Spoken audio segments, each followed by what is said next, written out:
Hello everyone and welcome to another video. In this video we are going to be making cheesy chicken quesadillas out of leftovers. So guys, I had some leftover steak and I decided, what could I do with this? I didn't want to just toss it out. So what I decided to do is chop it up, add some veggies and stuff to it, and make a very cheesy quesadilla. So guys, here is our steak, and I'm just going to cut these into pieces. There was no kind of rhyme or reason with it. I just cut it down so that it would fit into our quesadilla shell. And if you have leftover steak or chicken, this would be a great thing to do with it. It's a great quick dinner idea. If you don't have leftovers and you want to try this recipe out, get yourself some chicken, chop it up, and follow along. So let's just dice our steak up as much as possible, because what we want to do, you can leave it in strips, or you can chop it up into like little chunks, because you want it to be able to fit into a few of those quesadilla shells that you'll see shortly. So there is some fat on this steak, and I'm going to trim that away and kind of toss that to the side, because I don't want fat in the quesadillas. We want to try to make this as lean as possible.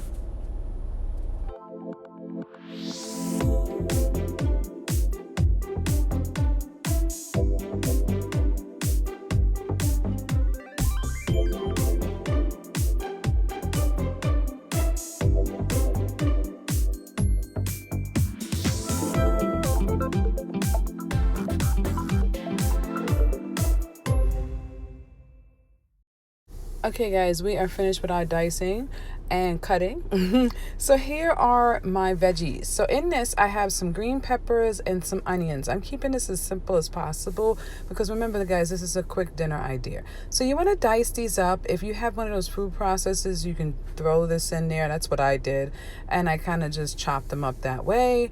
Or you could chop them up the good old-fashioned way with just a knife.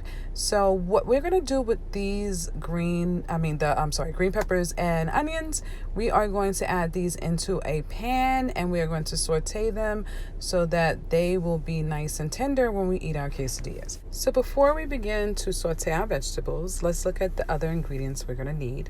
We're gonna need our steak, we're gonna need our onions and green peppers, and some sharp cheddar cheese or whatever cheese you like.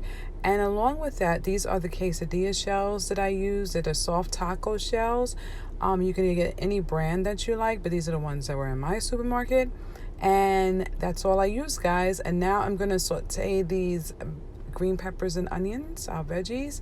And I just wanna kind of put them in there in some the pan is lightly oiled. I use vegetable oil for this.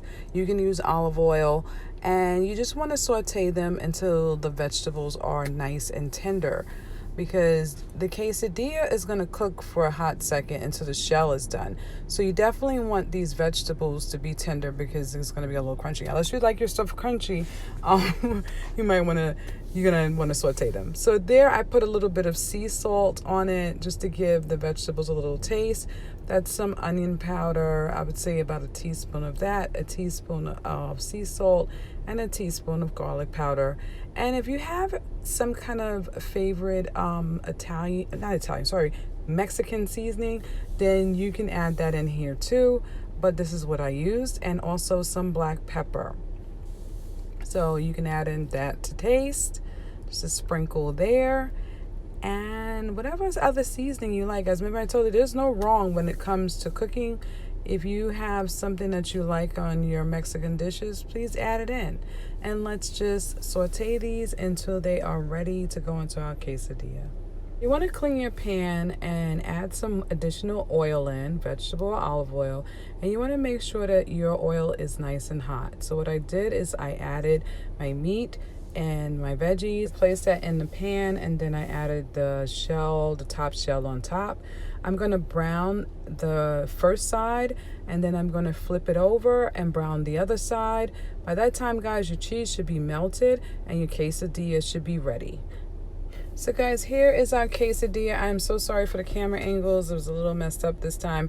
But that is our quesadilla. You just want to make sure you just brown it on each side, guys. It doesn't have to cook long. I would say about 2 minutes on each side, 2 to 3 minutes, depending on your stove.